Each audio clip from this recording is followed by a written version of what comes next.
as far as I know. He's over in Seattle for some law enforcement training today. I'm really sorry to bother you. Sam sounded upset. I just didn't know who else to call who's a strong writer, and Gabriel thinks the world of you. I looked across at the 3 crows. 2 had jumped off the rock and were now pecking at the ground, but 1 was still eyeing me. Thanks for the heads up. Sure, what do you need? It's Billy. I heard Sam take a shaky breath. He took River out this morning about 8 a.m. and he hasn't come back yet. I checked my watch. It was almost 4. That's not good. No, I'm getting really worried. I thought I'd better do something about it before it gets dark. It'd be good to have someone along, just in case. And with Gabriel away and the fact that Deputy Devon doesn't ride, I didn't know who else to ask. But if you're busy, No problem. I'll be there as soon as I can.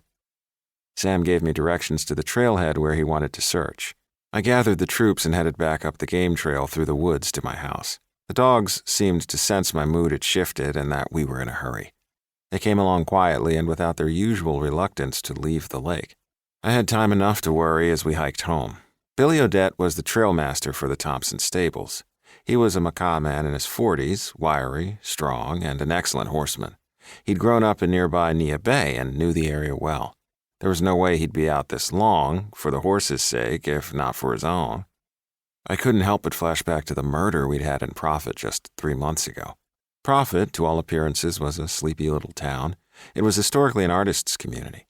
We were separated from the busy towns and cities around Puget Sound, including Seattle, by the Olympic Mountains, one of the densest, wildest, and wettest mountain ranges in the United States.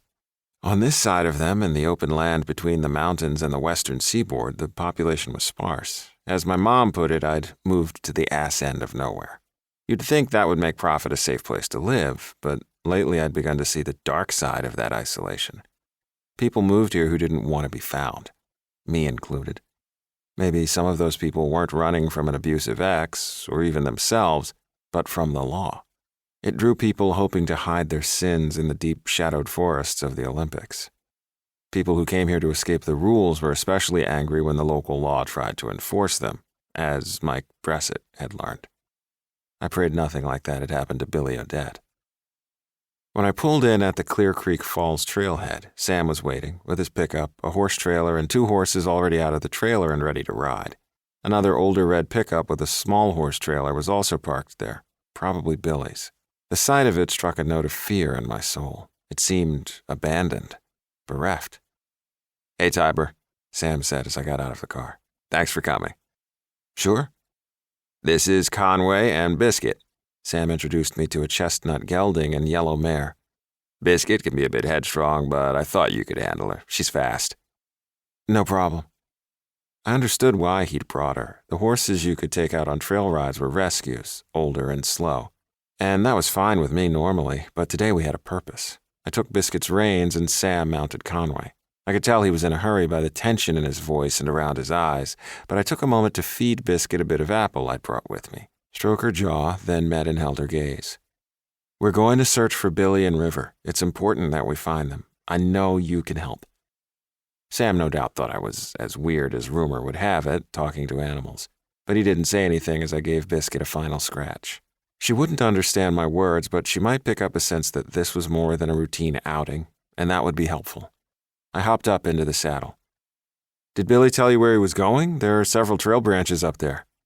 Sam shook his head.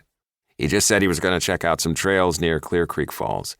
He thought it might be a good addition to our roster. I figured we could ride up to the falls and then check out the side trails if we have time. He checked his watch. We've got almost 2 hours before sunset. Let's go.